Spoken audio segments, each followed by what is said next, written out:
Hello, everyone, and happy Friday for those that are joining us live for this fifth in a monthly series, the Dan Assel Show, in partnership with trade show audience engagement experts, Expo Stars.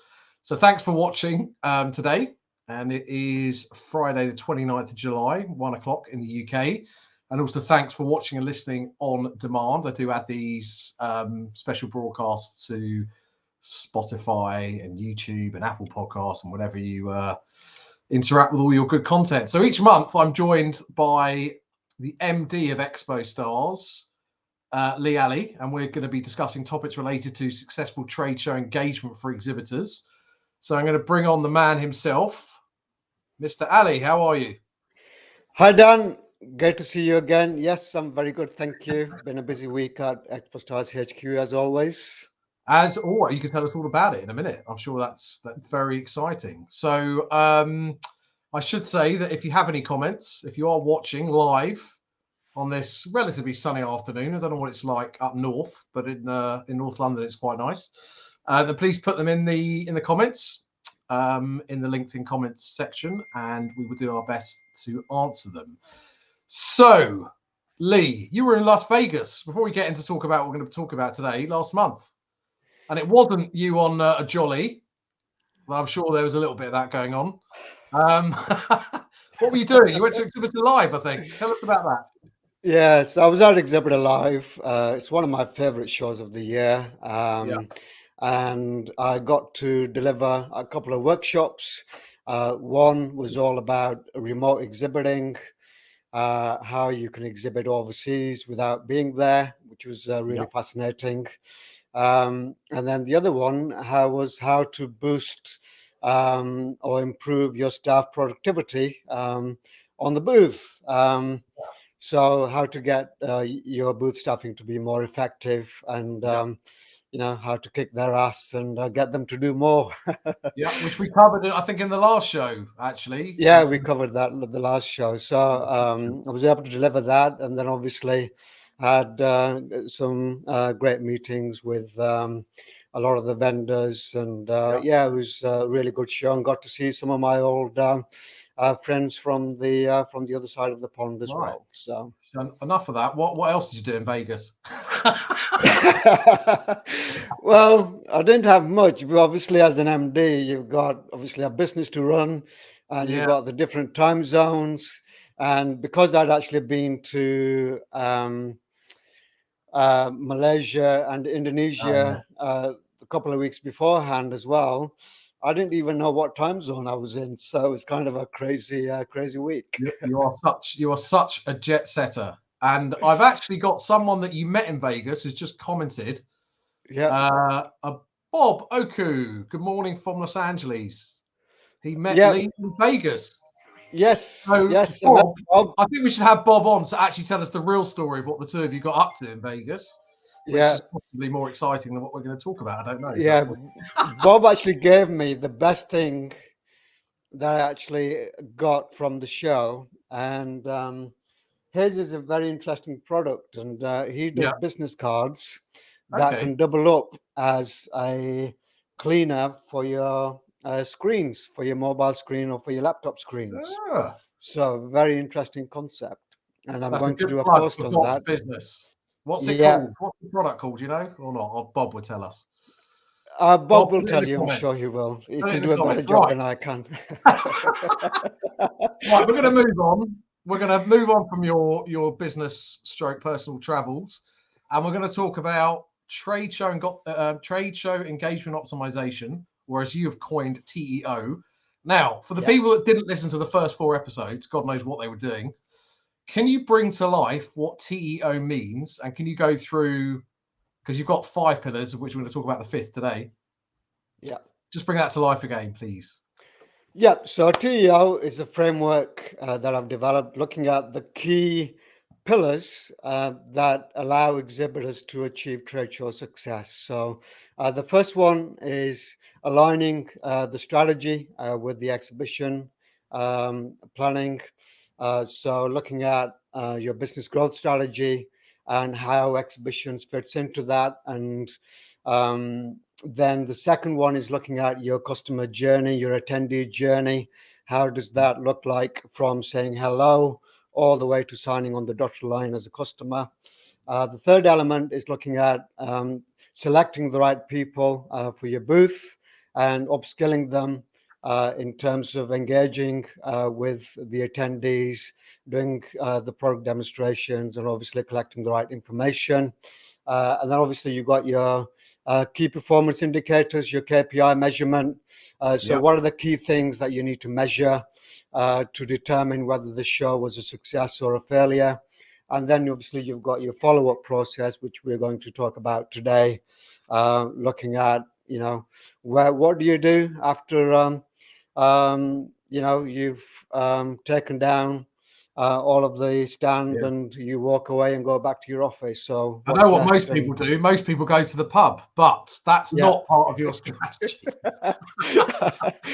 Actually, it could be. Could It be. could I be. don't Well, know. maybe If that's you one want to of the bury, if you've had a look at your KPIs, you could always go to the pub and bury your head in the sand or in the beer.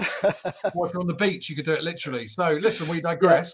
We have a few people watching, so say hello, everyone that's watching. It'd be nice. And for those that were listening at the beginning, Bob's company is, I can't even pronounce it, Fiber Card. Fiber cards. Yes. Fiber. Yeah. Thank you, Bob. Good plug there. Right, so we're going to talk about the fifth pillar, the follow-up process after the exhibition. Yeah. And we've all seen stats flying around about the amount of leads that people get and the ones that aren't followed up. And it's, those people that like exhibitions possibly say the stats are quite good, and those that run it say they're good, and others say they're not good. Talk to me about the disinformation that might be out in the market about lead follow-up, or as Donald Trump might say, fake news. Yeah, it is. It is. There's this statistic that is out that is commonly used everywhere, and that is that between 70 to 80% of leads are never followed up after a trade show. And as a preparation for this talk today, I did some research looking at where this statistic actually came from. And I actually found an article from my good friend Travis Stanton, who's the publisher of Exhibitor magazine. And he did an article back in 2010 that actually looked at this myth. And the statistic is commonly attributed to CEIR, which is the Center for Exhibition Industry Research. But in this article, Travis mentions that when he approached CEIR to ask them about this research, they didn't actually know anything about it. So, what's the phrase? Lies, and damn statistics. I think Disraeli said back in the damn day. statistics and all that. Yeah. So in this article, what he did was they actually did some research, which was sponsored by a company called Lynch Exhibits and Infomed Corp. And they actually tested this myth. But what they found was that less than 70% of companies have actually any formalized plan or process to actually follow up leads. Okay. And there isn't really, I couldn't find anywhere where it statistically proves that 70 or 80% of leads are actually not followed up. So I think a better statistic is to look at how many companies actually follow up after the first email to thank people for coming onto the show. Okay. I think with the onset, all of this fantastic software that we have, like HubSpot, like Captello, like all the other lead capture software, it's so easy now to capture the lead and send that thank you email straight away. But I think what would be interesting is if anyone wants to do some research out there, is to look at how many touch points do people give up after the event, after the initial contact. So I know from my own personal experience when I've done exhibitions that we've sent out the thank you email. And then it's been quite challenging because to come back and then you get back to, in terms of catching up with your day-to-day work, it can be quite difficult to actually start making those calls and so on. So Yeah. I think that is probably a better yardstick to measure the follow-up process Yeah. by. Yeah, and also I guess, and we spoke about it in previous episodes. If you've done your booth strategy right, Mhm. and you've captured the right leads rather than just scanning everyone's badges, it's Yeah, even more important to follow up because hopefully they're proper prospects, right? Because you've actually gone yeah, through absolutely, yeah, the proper process. Now, you talk about the key stages of the follow-up process. You just referenced there, you send an email. yeah. What would you list as the key stages of the follow-up process? Would it always be sending an email? Would it be something else? What are the other ways, the other methods? I think the process starts actually at the show when you actually collect the data. Okay. And the first step is to actually ask the prospect how they actually want to be followed up. I think that is quite key Makes sense. because then you're getting their permission and you're bridging that gap then between that conversation and the conversation that's going to follow after the event. And you're also setting the expectation that you are going to follow up with some information. So I think that's quite key. And then give them something to do between collecting the data, saying goodbye at the trade show Yeah. to the initial contact. So when you send that email, have some kind of challenge. Okay, get them to do some homework, get them to think about some of their business challenges. Okay, Yeah. and how businesses can actually do that is by sometimes creating like an assessment or a scorecard that's actually based on a business challenge. Okay, so when you send that email, and let's say in the qualification process you've actually identified one or two challenges that prospect is actually having in their Yeah. business. So why not give them something to do on that first email, so that it's actually at the top of their mind when you're actually doing that follow up. Okay, Yeah, that's a good so point. That's a good point. yeah, And also, I guess if you're on the stand, yeah, people want to be followed up. There's no harm clearly in diarising that at the yeah, time. absolutely, yeah, Sometimes we get scared, fearful. Well, actually, it's enough. I've taken their details. I said there's interest.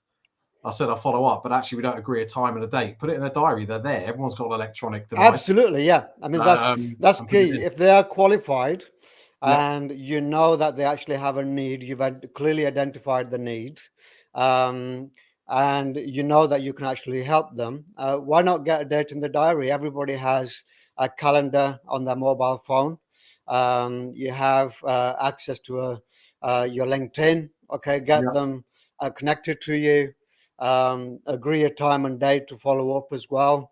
And there's no time such as the present time to take that action and Yeah. get them to commit to a follow up call or event or something like that. Yeah. Or demonstration, depending on the products or Yeah, the service that you're absolutely, yeah, offering. And so you spoke about one of the key stages actually being at the exhibition, or maybe directly after. Um, what else in terms of the sort of timeline of the follow up? What other sort of advice and best practices have you seen? yeah. I think the follow up, the best practice is to follow up within 48 hours. The other best practice is that look at how qualified that lead is. Okay, so a Yeah. lot of companies, for example, they scan badges. Okay, or they have the old fishbowl approach of putting the business cards in Yeah. a fishbowl, so you don't know who's who. Okay, and Yeah. they're not qualified or anything like that.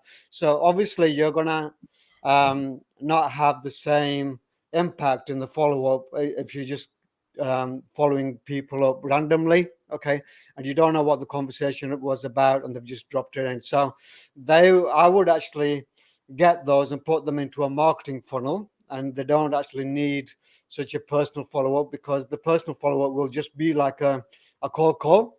All right. Yeah. Yeah. So a key thing that all business need to do is identify what are the best sales qualified leads and what are the marketing qualified leads, and actually segment Okay. the two after the event. Okay, Yeah. because both of them will need different approaches and different kinds of follow up as well. Can you, for those that aren't initiated in this area, could you explain the difference between a sales and a marketing qualified lead? That's a big mug you've got there. That almost It covers your is. face. It is. It is. Thanks to the team at Expo Stars. That was my Yeah. birthday present. Yeah. Yeah. Not that you're a bit narcissistic that you've got a mug that No, says no, boss, absolutely not. which covers your No. face. Oh yeah. Yeah. Can you explain the differences between sales and marketing qualified Yeah.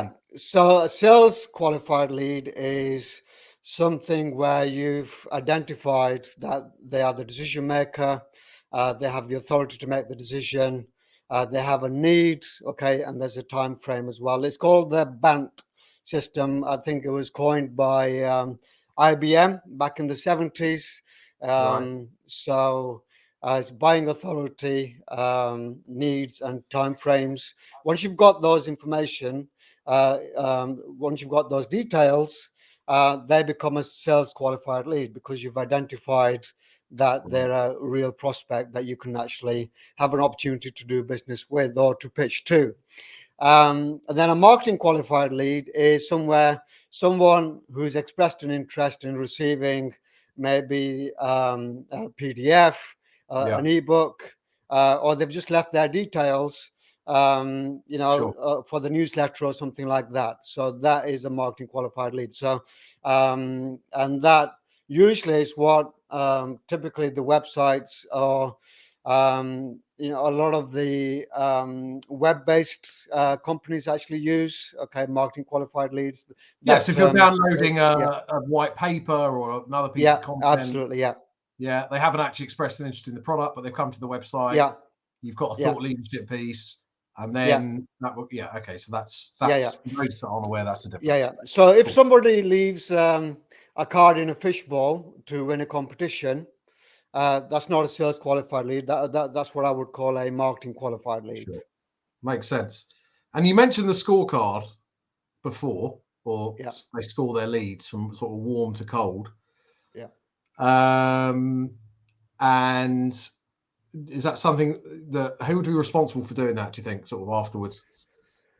That should be part of the both the sales and the marketing mix. To be honest, I mean, we have a scorecard on our website, and we regularly use that in our seminars and things that we do, where we get people to have a look at where the gaps are in their exhibition strategy. Yeah. So and that can be used in the email follow-up. That should be a staple. If you're a service-based business, that should be a staple on your website and also as part of your marketing collateral. But the salespeople can also use it as a diagnostic tool, okay, before they actually set up the meeting. So if you know that Okay. you have a meeting coming up, to save time, having to go through like a Spanish Inquisition type process, why not send them an assessment before the meeting? So you've got collected all of the data before you actually meet them, and then you're prepared. You've got all of the key points that you need to be able to focus on in your meeting. Sure. Thank you. I should say, if anything else is watching, please let us know where you're watching from. And if you have any questions for Lee or even myself, we'll try and answer them. Okay, so you've left the show, and you've got a bunch of leads. Some you've agreed to speak to. What can you be doing to bridge the gap between the end of the exhibition and the follow-up process? Uh, I think, yeah, planting seeds. So, like I said, the scorecard is one such tool. Okay. And then obviously there's other really neat little things that you can do. I mean, if you have a really hot lead, send them a personal handwritten note thanking them for the meeting. Surprise them. Okay, maybe instead of giving something like a giveaway at the booth, send it in the post. Yeah. So there's lots and lots of different ways where you can put a personal touch in the thing. Invite them to an event. Okay, invite them to maybe a seminar or webinar. And the key thing I'm trying to say here is that keep your company at the top of the mind after the event. Okay, Yeah. so you've created an experience at the booth. Okay, and they'll actually remember that for about 48 hours.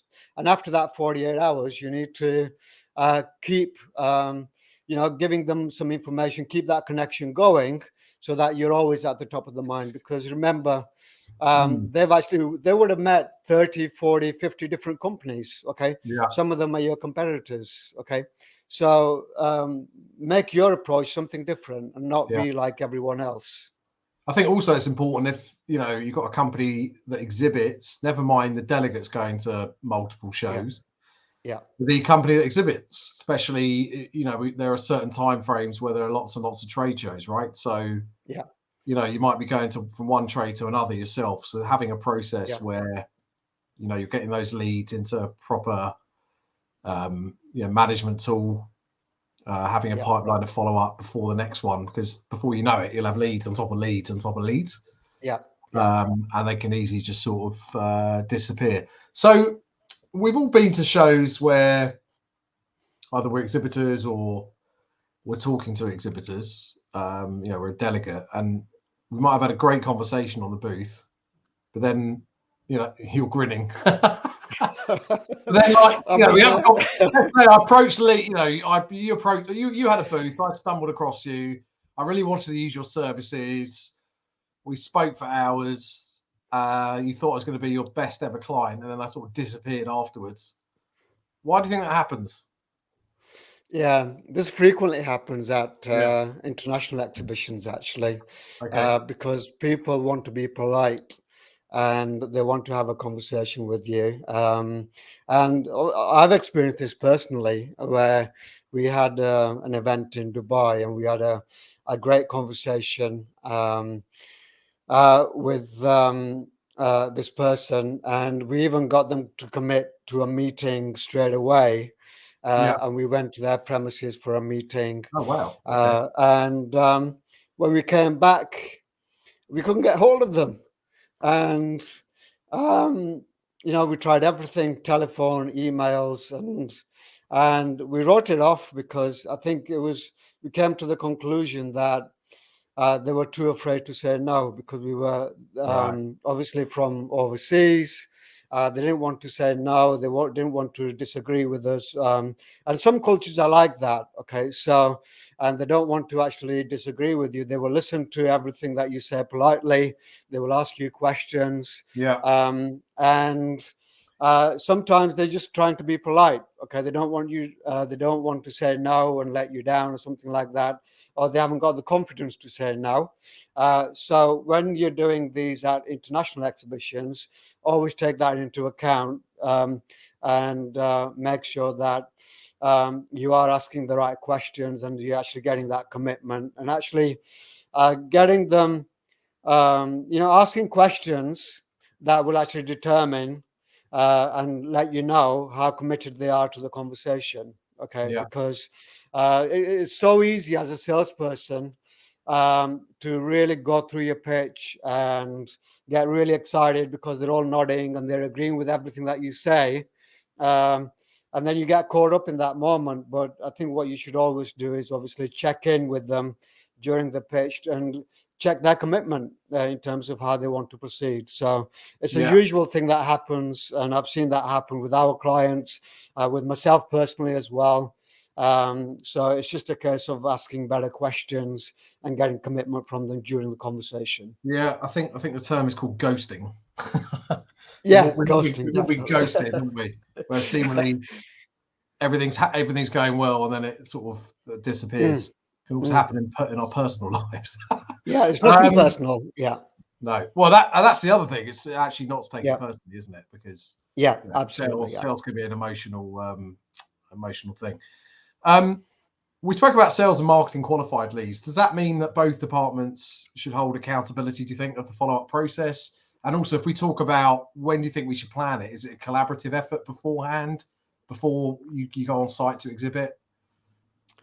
Absolutely, yeah, it's definitely. I think both departments need to take accountability for both sets of leads, and there needs to be one authority on who takes ownership of the whole follow-up process, whether it's both marketing qualified leads and sales qualified leads. There should be someone with an oversight to drive through and get the momentum, because it's so easy, as you probably know, Dan, to lose that momentum, because you come Every back day, Lee, every day. yeah.